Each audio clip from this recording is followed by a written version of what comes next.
Вітаю,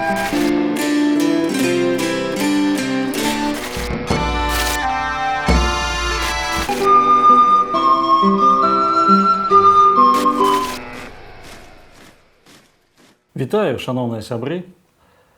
Сёння ў нас будзе тэма «Ладдзя роспачы», аповесць ці навела Владзіміра Караткевіча. Мы зноў вяртаемся да Караткевіча. 25 ліпеня 1984 году ён адышоў у вечнасць, і сёлета спаўняецца роўна 40 год без Караткевіча. Гэта час, калі мы можам ацаніць маштаб асобы. Маштаб — это пісьменніка, які можа быць самы уплывовы сярод беларускіх пісьменнікаў другой паловы 20 стагоддзя, калі казаць пра тое, што ён зрабіў для ўзрастання нацыянальнай свядомасці Беларусі. І трэба зазначыць, што не змяншаецца ягоная папулярнасць. Ягоныя кнігі да гэтага часу яны прадаюцца і набываюцца ў кнігарнях. Ягоныя творы яны ўсё больш і больш актуальныя. І гэта паказвае на тое, што сапраўды вельмі важны момант звярнуць увагу на яго спадчыну. Мы ўжо рабілі шэраг выпускаў, прысвечаных ягоным творам, можна да іх звярнуцца, можна іх пераслухаць, пераглядзець. І таксама сёння «Ладдзя роспачы». «Ладдзя роспачы» яна была напісана роўна 60 год таму, у 1964 годзе, як пісаў Караткевіч, што скончыў на Іллю 2 жніўня. Атрымліваецца, што летам 1964 году ён паставіў апошнюю кропку у рукапісе гэтай аповесці. На пачатку ён назваў яе навелай, але ўжо калі выдавалася яна шмат разоў, то атрымала такі рэдактарскі тытул «Аповесць». Важна сказаць, што як і шэраг іншых твораў Владзіміра Караткевіча, на пачатку «Ладдзя роспачы» яна выйшла на расейскай мове. Яна выйшла ў 1968 годзе ў другім нумары часопіса «Нёман» у перакладзе на расейскую мову Васіля Сёмухі. І па-беларуску цалкам выйшла толькі ў 1978 годзе. Яна выйшла з рэдактарскімі праўкамі. Спатрэбілася яшчэ адно выданне 2010 года ўжо без рэдактарскіх правак, дзе пазначана, што было выпраўлена, што было зменена і як было ў аўтарскіх рукапісах. Апроч гэтых выданняў таксама яшчэ ёсць шэраг выданняў, якія выходзілі і выходзяць да гэтага часу. У прынцыпе, гэта аповесць не губляе сваёй актуальнасці. На пачатку скажу, што сапраўды Караткевіч у сярэдзіне 60-х гадоў гэта пісьменнік, які піша адразу некалькі твораў. Можам казаць і пра ягоны раман «Каласы пад сярпом тваім», можам казаць пра раман «Христос прызямліўся ў гародні», мы можам казаць пра «Ладдзю роспачы», мы можам казаць пра п'есы некаторыя яго. Менавіта сярэдзіна 60-х гадоў, калі у Савецкім Саюзе адліга, это так званая хрушчоўская адліга, але ўжо яе заканчэнне гэтай адлігі, тады у Караткевіча надыходзіць самы такі плённы пладавіты час. На той момант яму 33 гады. Калі ён напісаў «Ладдзю роспачы», яму было 33 гады. Вельмі цікавы момант, што галоўнаму герою «Ладдзі» Гервасію Валіваху таксама 33. Відавочна, што ў гэты час Караткевіч ён так вельмі сур'ёзна знаёміцца з біблійным тэкстам. Біблійны тэкст ён прасочваецца праз розныя ягоныя творы. І самы важны момант, што ў прынцыпе, чаму мы называем Владзіміра Караткевіча еўрапейскім пісьменнікам ці пісьменнікам еўрапейскага кшталту. Як і для многіх, можна сказаць, для большасці еўрапейскіх класікаў, і 19 стагоддзя, 20 стагоддзя Біблія з'яўляецца такой матрыцай, якая паказвае сюжэтны каркас іхных твораў. Калі мы звернемся да «Ладдзі роспачы», то тут зноў жа мы знойдзем шмат такіх біблійных алюзіяў.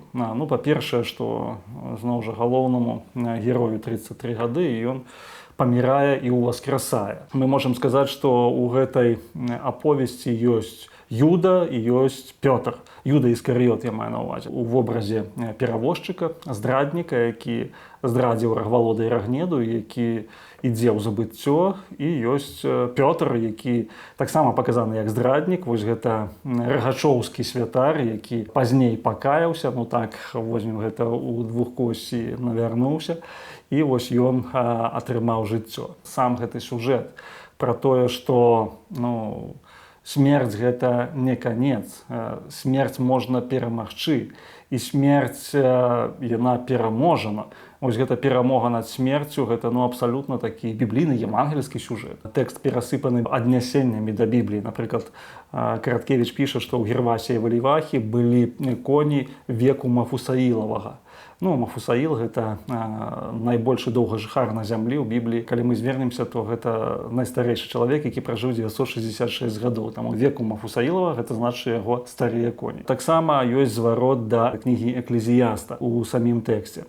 Таму вось разуменне гэтага сюжэту, калі ёсць ужо прачытаная Біблія, прынамсі, калі новы запавет добра прачытаны, Евангеллі добра засвоены, то чытачу значна лягчэй зразумець вось ладдзю роспачы, увогуле пра што там, якое агульнае пасланне. Зноў жа хачу сказаць, што Караткевіч ён звяртаецца да 16 стагоддзя. Вось жыве ў Рагачове такі шляхціц Гервасі Валіваха, может быть, не ў самім Рагачове, але ў ваколіцах Рагачова. Ён мае камяніцу, такі стары замак, які разбураецца. Ён даволі такі убогі шляхціц, вось мае коней. Веку Мафусаілавага ён мае меч, даспехі. Караткевіч піша, што ён быў з роду да воінаў, з клану мячоў, а гербу якога за даўнасцю дзён забылася. Гэты Гервасі Валіваха быў сабой гожы, але паводзінаў самых заганных. Хобаль, піяка, біток, бабздыр несамавіты. Вось так характарызуе яго Уладзімір Караткевіч. І кажа, што і сябры ў яго былі адпаведныя. Кірык Балабан з гультаёў, Іра Францічак, хоць і багемец, але п'янюга і бабскі ліслівец на 3 беларусаў. Вось так характарызуе яго на сяброў яшчэ некалькі людзей. І ў прынцыпе ён пражывае такое жыццё даволі бессэнсоўнае. Гэта жыццё, яно у нейкіх банкетах, папойках, у заляцаннях, нейкіх такіх любоўных прыгодах, якія не маюць пад сабой нейкай такой выразнай мэты нават. Вось гэта жыццё яно працякае, уся ваколіца яна нарыкае на Гервасі Валіваху і ягоных сяброў. І нарыкаюць таму, што яны зводзяць жонак сваіх бліжніх, яны робяць непатрэбствы ў прыстойных грамадах і гэтак далей. І тут, канешне, вельмі важны момант, што сустрэча Гервасія з Бонай Сфорца, якая хоча яго навярнуць, якая кажа яму пра Божыя прынцыпы, пра нейкія асновы маралі. Гервасі Валіваха толькі смяецца з гэтага, нейкім чынам ён таксама заляцаецца да Боны. І вось, калі яму споўнілася 33 гады, да яго прыходзіць смерць. Зноў жа, Караткевіч вельмі так цікава падводзіць да прыходу смерці, што ён кажа, нешта ты рана. А смерць адказвае яму, не ты вызначаеш час, але я вызначаю час, калі мне прыйсці. І Гервасі Валіваха, ён згаджаецца з такім выбарам, які і не ён выбіраў, але ён разумее, што вось гэта безвыходнасць для яго, што ўсё ўжо, час ягоны скончыўся на зямлі і патрэбна ісці ў апраметную, як піша Караткевіч. Адзіная рэч, якую дазволіла яму смерць, гэта сарваць кветку шыпшыны. Яны ідуць, і Караткевіч піша, што ёсць некалькі ўваходаў у апраметную у Беларусі, вось адзін з іх каля Равучага возера, там на Рагачоўшчыне, вось на поўдні Беларусі.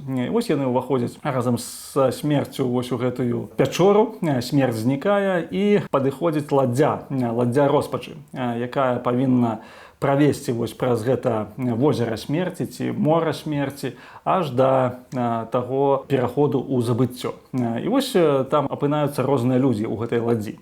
А перавозчыкам у гэтай ладдзі з'яўляецца Шолах. Ён пра сябе пазней распавядае пра тое, што ён здрадзіў Рагвалода і Рагнеду, здрадзіў перад наўгародскім князем Уладзімірам, які забіў Рагвалода, які забіў 2 сыноў ягоных, як піша Караткевіч, прымусіў сябе разуць Рагнеду. Ён думаў, што вось усё гэта павінна знікнуць, што павінна ўтварыцца вось адна такая вялікая дзяржава.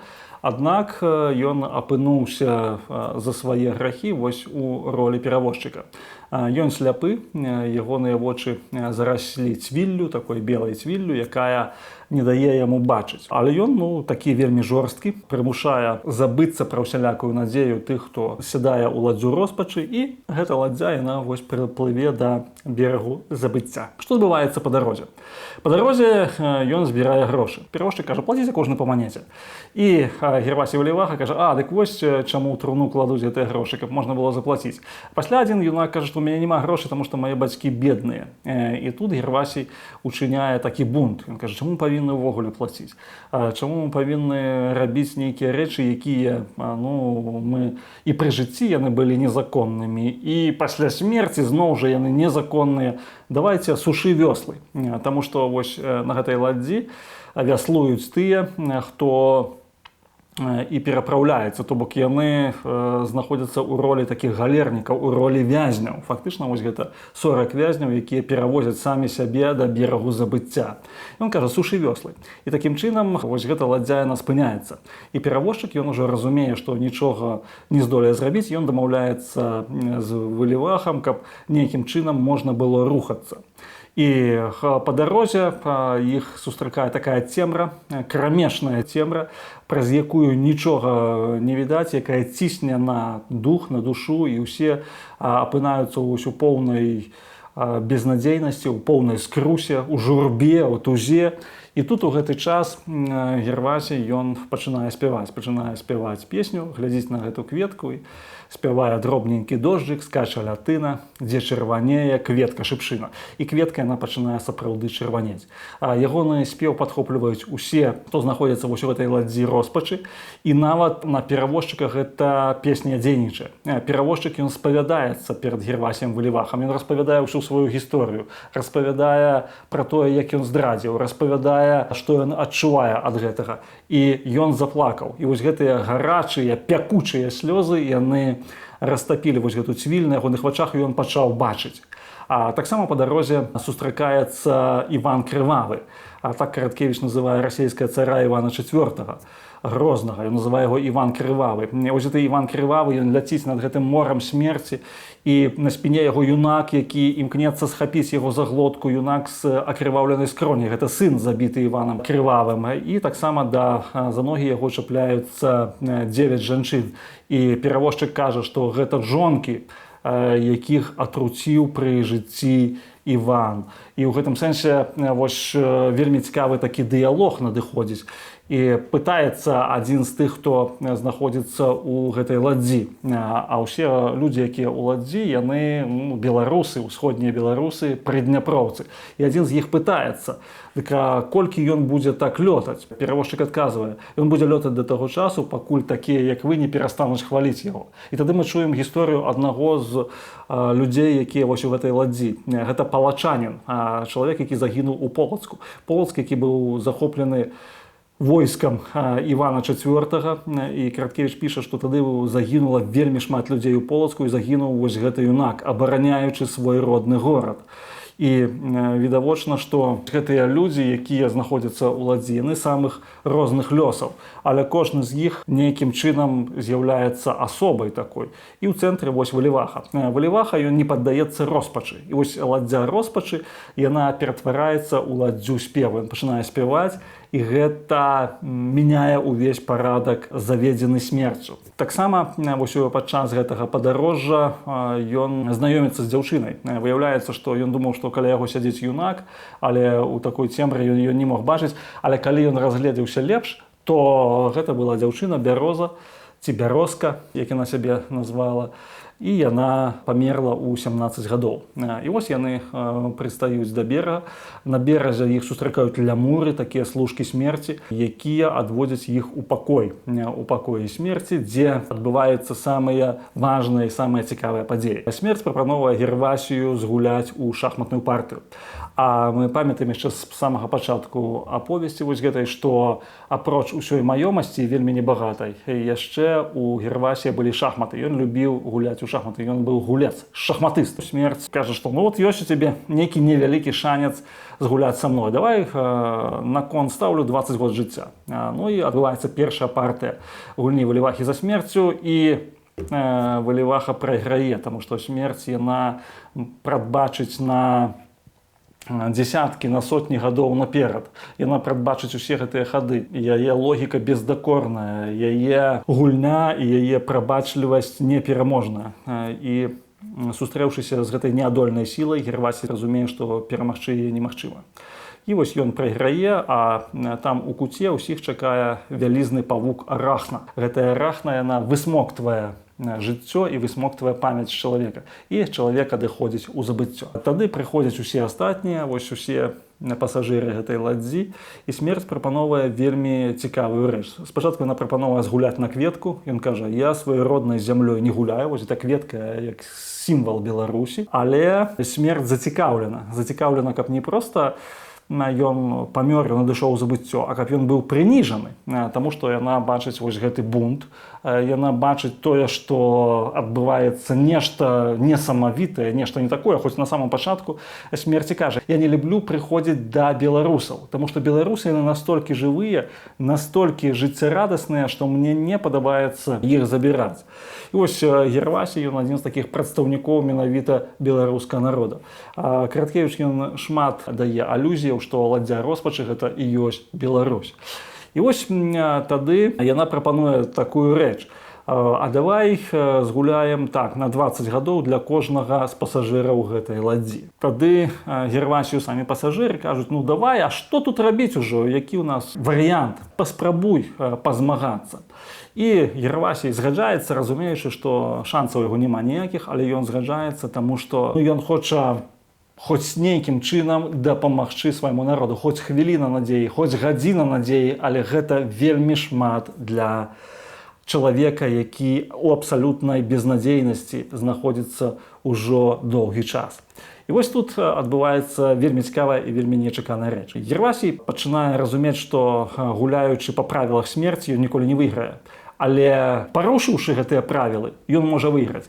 І ён паціху падстаўляе візіра, каралеву, выстаўляе на патрэбнае месца, а рукавом падводзяць ладдзю смерці пад бой. І пасля здымае яе з дошкі, і смерць кажа: ну нечакана, я зяўнула вось цэлую ладдзю. І вось надыходзіць такі пераломны момант. Нягледзячы на тое, што смерць яна пачынае прайграваць, усё адно у яе неадольная логіка, у яе неадольная сіла. Яна найлепшы гулец у свеце, яна найлепшы гросмайстар. І тады Валіваха, ён пачынае разумець, што калі ён не выйдзе са сваёй уласнай логікі, якую ён прывык думаць, калі ён не пераменіць свой уласны розум, ён зноў прайграе. І тады вось надыходзіць такі момант, калі ён кажа сам сабе ў думках, вось знакамітыя караткевічаўскія словы, што рабі не так, рабі як не робіць ніхто, і тады ты можаш перамагчы, і тады ты пераможаш. Рабі так, як не бывае, рабі нелагічна, рабі так, як не думае ніхто. Тады ў цябе будзе шанец перамагчы. І вось ён пачынае рабіць зусім нелягічныя з гледзяшча смерці крокі. Крокі маецца на ўвазе хады на дошцы, на шахматнай дошцы. І вось тут адбываецца нечаканая рэч. Смерць церпіць паразу. Усе людзі атрымліваюць па 20 год жыцця. Вось тыя пасажыры ладдзі роспачы. А Гервасій Валіваха ён ужо не можа, таму што ён прайграў свае 20 гадоў, ён павінен адысці ў забыццё. Тады вось гэта бярозка, маладая дзяўчына, 17гадовая, яна кажа: я пайду з табой. Я пайду з табою ў забыццё, мне не патрэбна жыццё без цябе. І тады смерць, уражаная самім вось ходам падзей, давай, кажа, падзелім твае 20 гадоў, па 10 гадоў кожнаму. Табе яшчэ 10 гадоў, ты пражывеш 43 гады, а ты пражывеш 27. І тут адбываецца нешта нечаканае. Нешта нечаканае ў самой вось гэтай грамадзе людзей. І кожны пачынае казаць: вазьмі мае 2 гады, вазьмі мае 2 гады. І такім чынам яны атрымліваюць вялікую колькасць гадоў, па 40 гадоў. Гервасій Валіваха дажыве да 93, а бярозка да 77 гадоў. І вось гэта адбываецца такая вялікая перамога жыцця над смерцю. Яны усе уваскрасаюць, яны выходзяць з возера і вяртаюцца кожны да сябе дадому. Тут таксама вось ёсць такі галляш, меднік, які дае 2 хвіліны свае. Ён кажа: я не магу табе даць больш, але вазьмі мае 2 хвіліны. Зноў жа гэта вельмі дарагі такі дар. І зноў жа біблійная алюзія. Калі мы чытаем Евангелие, мы ўспамінаем пра ўдаву, якая кінула 2 лепты. І Ісус кажа пра яе, што яна кінула больш за ўсіх, таму што яна кінула усё сваё утрыманне. І вось гэтыя 2 хвіліны, 2 лепты, вось гэтыя, зноў жа Караткевіч, ён верны сабе, абсалютна такі сюжэт, які будуецца на біблійнай матрыцы, на матрыцы Евангелія ў гэтым канкрэтным выпадку. Адбываецца, што ён прыходзіць на сваё ўласнае пахаванне і бачыць, што людзі нясуць пустую труну. Зноў жа, калі Магдалена і Марія Клеопава яны прыбеглі да магілы Ісуса Хрыста на трэці дзень, яны ўбачылі пустую магілу. І зноў жа гэта пустая труна. І яны сустрэлі Ісуса Хрыста, тут сустрэлі Гервасія Выліваху. Зноў жа вось такая алюзія на евангельскі тэкст. Што мы бачым у рэшце рэшт? Мы бачым эвалюцыю героя. Вось ён, ведучы, у прынцыпе, бессэнсоўнае жыццё, сутыкнуўшыся са смерцю, ён робіць для сябе пэўныя высновы. Мы бачым эвалюцыю Гервасія. Тое яго бессэнсоўнае жыццё і разам з тым такі радасны настрой, яны дапамагаюць яму зразумець, што трэба рабіць, калі раптам ты перажыў смерць і выжыў. Ён кажа, што вось ёсць толькі адзінае каханне ў свеце. І ён разумее, што вось гэта бярозка, гэта і ёсць адзінае каханне ў свеце. Што каханая можа быць толькі адна, у прынцыпе. Кажа, што вось у мяне было шмат жанчын, але неважна, бо ў мяне не было кахання. Вось гэта яго на адзінае каханне. Ён разумее, што ў яго павінны быць нашчадкі. І ён кажа смерці, што калі смерць кажа да хуткай сустрэчы, што мы там з тобой праз 50 ці праз 60 год мы з табой сустрэнемся, ён толькі пасміхаецца. І калі яго запыталіся, чаму ты пасміхаешся так? Ён кажа, я думаю, што з апошнім з маіх нашчадкаў яна сустрэнецца вельмі не хутка, а можа, яна не сустрэнецца ніколі. І такім чынам ён вось адразу плануе, што будзе шмат нашчадкаў. І што гэтыя нашчадкі, яны будуць жыць па-іншаму. У іх будуць свае нашчадкі, яны перададуць вось тыя вельмі важныя каштоўнасці, якія былі у іх. Што адбываецца таксама з гэтымі пасажырамі ладдзі роспачы? Людзі, якія змагаліся, яны ідуць далей змагацца. Адбываецца вось навяртанне гэта святара. Тут ёсць трошкі змагання Караткевіча супраць рэлігійнасці такой. Хоць разам з тым мы не можам сказаць, што змястоўна ён прытрымліваецца біблійна тэксту. Змястоўна хіба што не. Ён так вельмі вольна абыходзіцца з гэтым усім. Але разам з тым ён не выходзіць па-за матрыцу, вось гэту біблійную матрыцу. І ён кажа, што вось гэты святар, ён у сваім родзе ён навяртаецца. Ён кажа, што ён пойдзе да народу, ён будзе служыць народу. А вось гэты здраднік, перавозчык, он вырашае, што мне няма ніякага сэнсу жыць далей, я вельмі хачу забыццё. І ён сам ідзе да Арахны. І мы памятаем, што апостол Пётр, які тройчы адрокся ад Ісуса Хрыста, ён урэшце рэшт навярнуўся. Ісус кажа, што Пётр, ты скала, і на гэтай скале я збудую царкву тваю, і брамы пекла не адолеюць яе. А Юда Іскарыёт, які выдаў Ісуса, ён пакаяўся, ён кінуў гэтыя 30 срэбнікаў перад першасвятарамі і кніжнікамі, якія схапілі Ісуса Хрыста, але ўрэшце рэшт ён скончыў жыццё самагубствам. І вось гэты перавозчык зноў жа ідзе да Арахны і ідзе ў поўнае забыццё. Што датычыць вось такога моманту беларускага, нацыянальнага моманту, то мы бачым, што сапраўды вось гэта ладдзя роспачы, яна сімвалізуе краіну, таму што беларусы, яны едуць у забыццё смерці, яны могуць знікнуць проста.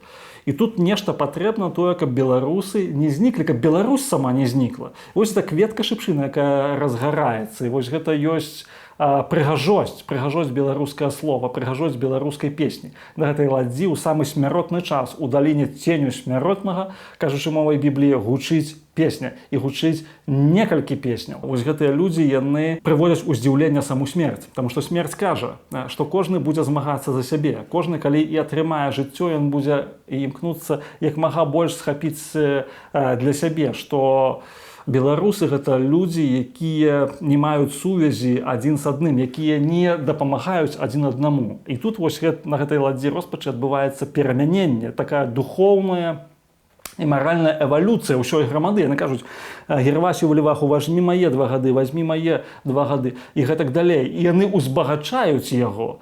І гэта такі вельмі добры вобраз, які паказвае, што сама Беларусь, яна перамянілася. Але перамянілася яна ўжо там, перад абліччам смерці. Што, каб жыць, трэба дайсці да аблічча смерці. І вось гэта таксама абсалютна такі біблійны сюжэт, што каб уваскрэснуць, трэба памерці. І мы памятаем, што калі Ісус уваскрашаў Лазара, то Лазар памёр і ўжо ляжаў некалькі дзён у магіле. І калі Ісус прыйшоў датуль, то людзі казалі, калі адкінулі камень ад магілы, ой, ужо смярдзіць. Тады Ісус заплакаў, і ўсе думалі, чаму ён раней не прыйшоў да Лазара. А Ісус, звярнуўшыся да айца, кажа: Лазар, табе кажу, устань. І Лазар выйшаў вось з гэтай магілы, і Лазар далей жыў. І вось гэта такі вельмі важны момант, што такі зноў жа зварот. Караткевіч піша, што дайшоўшы вось да мяжы, да рысы смерці, Беларусь уваскрэсне, таму што пераменіцца ментальнасць людзей, пераменіцца розум людзей, пераменіцца бачанне сябе ў гэтым свеце. І ў гэтым сэнсе вось сапраўды ладдзя роспачы яна вельмі і вельмі такая актуальная, павучальная. Разам з тым мы бачым, што нягледзячы на тое, што адбывалася ў нашай гісторыі, а Караткевіч зноў жа звяртаецца да 16 стагоддзя, ён піша, што там здрадзіла панства, ён піша, што здрадзілі Радзівілы, здрадзілі Хаткевічы і гэтак далей. Сам народ захаваўся. І народ ён будзе жыць далей, бо прыходзіць нешта новае. У Бібліі гэта называецца Дух Святы. Дух Святы дае чалавеку нават у поўнай безнадзейнасці, нават у поўнай роспачы, дае чалавеку новыя сілы і новую магчымасць ісці. На сёння таксама мы можам сказаць, што гэта аповесць такая вельмі цікавая, вельмі значная. І вельмі патрэбна чытаць, перачытваць. Некаторыя рэчы з першага гледзішча ён крытыкуе рэлігійнасць, ён крытыкуе такую пабожнасць Караткевіча, але разам з тым ён укладвае такія біблійны гэты вобраз. У самога Караткевіча ёсць эвалюцыя. Мы бачым, што духоўную эвалюцыю Караткевіча мы можам прасачыць па ягоных творах. На той момант, калі ён піша ладдзю роспачы, яму 33 гады, а калі ён пісаў Чорны замак Альшанскі, яму ўжо было 50 гадоў. І вось у Чорным замку Альшанскім я зноў жа адношу да нашага выпуску, прысвечанаму гэтаму раману.